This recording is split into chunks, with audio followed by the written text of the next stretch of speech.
For us, the surgical strikes that took place midnight last night. Now let's take that story forward. Joining us today is the former Finance and External Affairs Minister Yashwant Sinha. In fact, he was the Finance Minister during the time of the Kargil conflict. Mr. Sinha, appreciate you joining us here on CNBC TV 18.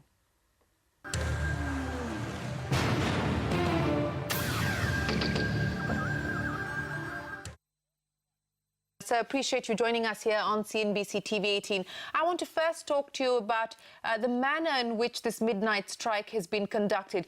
I don't think anyone can fault the government because this seems like a very thought-through, measured and calibrated move. You're absolutely right, because what the Prime Minister said and what the DGMO said, what the Defence Minister said, has finally been done by India, namely strike at a place and time of our choice. And last night was the choice that India made, and the places that we picked up were the launch pads of the terrorists. So what is to be noted is that we did not strike at Pakistani army formations. We have struck at the launching pad of terrorists. And therefore, I regard this as a defining moment in the evolution of our policy towards Pakistan, that for the first time, we have said we'll strike and strike hard. And, 1971 was war. 1965 was war. Kargil was war. But even in the Kargil war, we did not cross the line of control. Right. This is the first time that India has gone across the LOC to strike at terrorist camps. So this is, I would say, this is a defining moment in the history of India. Also joining us this evening is former IFS officer Pavan Verma, and now leader of the JDU. Mr. Verma, appreciate you joining us. Of course, leaders across political lines have met with the government. The government has explained what took place last night and have supported the decision of the government and, of course, lauded the army's efforts. But, we were just having a conversation with Yashwant Sinha, and he clearly stated that this is the first time that India has crossed over the LOC, and hence he believes that this is a defining moment in the evolution of how India deals with Pakistan. Would you agree? Well, I think it demonstrates a new kind of political resolve which has been taken after India remained a passive and relatively inactive spectator to the repeated violations both of its sovereignty and repeated losses of lives of both our brave soldiers and civilians. So verifiable intrusion into our territory by the use of terrorism as a state policy had reached a point where a government needed to react, and we congratulate the central government, as indeed Mr. Nitish Kumar has done, and our brave armed forces for the resolve to send this message that enough is enough. And I can say to you that there were earlier occasions when at least I, in my personal opinion, believed, and I've written about this, when India should have crossed the line of control. After Kargil, when there was verifiable intrusion into your territory. Right. The right thing to do was to cross the line of control, seal it so as to cut off the supplies to the intruders. But we chose not to do so, and I disagree with that strategy, because we sent 1,000 of our young soldiers and officers to near certain death because the Pakistani intruders were on high vantage points. No, you're right. So I'm glad we've taken this step because it sends a message. And just a last point I want to add. Ultimately, other countries respect nations, and especially nations which claim great power status for themselves, when they are prepared to defend themselves and stand up for their rights. This global war against terror, India needs to leverage this opportunity. What is it that you would like, I mean, forget the diplomatic engagement with Pakistan, but what would you like to see India do now to step up the diplomatic offensive to isolate Pakistan? Well, I think we are on the right track as far as the diplomatic offensive is concerned.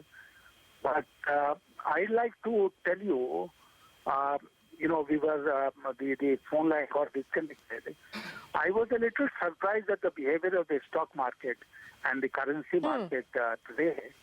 And I'd like to remind you that when the Kargil operations were on, you will recall that our Sensex was rising according to the number of the peak that we were capturing. Right. If that was 4,300 meters high, then the Sensex will touch 4,300. And the chart that you're showing on your screen about growth rates slumping, let me tell you that it was not on account of any war that we were fighting with Pakistan, that sub 5% growth was largely on account of a very, very severe bad monsoon. Yes. That was one of the worst monsoon rains that we have, deficient rains that we have recorded. And that's what brought the growth rate down, not the Kargil operation. Sure. So I'll ask the market to step up. There is no reason for disappointment. In fact, the market should actually go up and the rupee should strengthen because India has shown a strength. Now, as far as diplomacy is concerned, India has done the explaining. We'll have to continue to do it because the global community must be convinced that what we have done is not merely right, but this was absolutely necessary for India to do it. And I'm sure they'll understand. And there is no question of India being criticized in the global community on account of this operation. Mr. Sinha, you spoke about how you're perplexed with the reaction of the currency market as well as the equity markets. But let me stretch that point across because we do have the first monetary policy that Urjit Patel along with the MPC will present. And while you were talking about how on account of the Kargil war, we didn't really see growth necessarily slump. It was more to do with other factors like the drought, etc. But inflation has always gone higher during the times of conflict. So do you believe that this in any way at all will weigh on the governor's mind, on the MPC's mind when it meets on the 4th of October? It should not. It should not. Again, let's check the empirical evidence about inflation. Because, if we have the worst drought of the century, naturally it reflects in elevated levels of inflation. Not necessarily because there has been some military operation. And you will recall that in those days, post Kargil,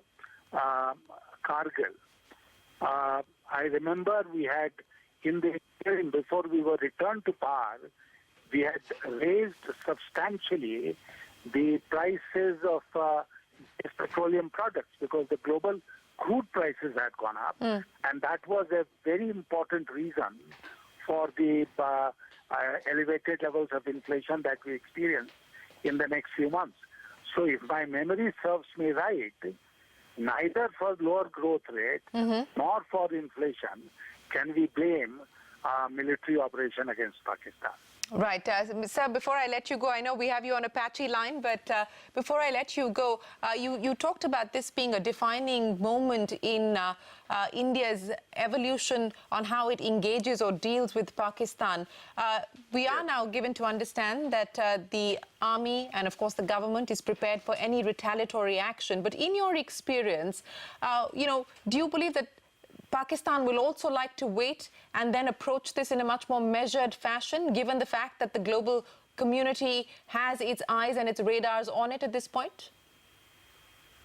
We have to be prepared for the worst kind of reaction from Pakistan. Pakistan certainly will try and hit us where it considers us to be the weakest. That's what they have done in the past. And therefore, our army has to be fully prepared, and I'm listening to the statements of the armed forces, and I'm assured that the army is fully prepared for any emergency operation on the part of Pakistan, any contingency which might arise. Mr. Sinha, always a pleasure speaking with you. Thank you very much for joining us. The former Finance Minister and External Affairs Minister Yashwant Sinha, they're weighing in, calling this a defining moment in India's evolution.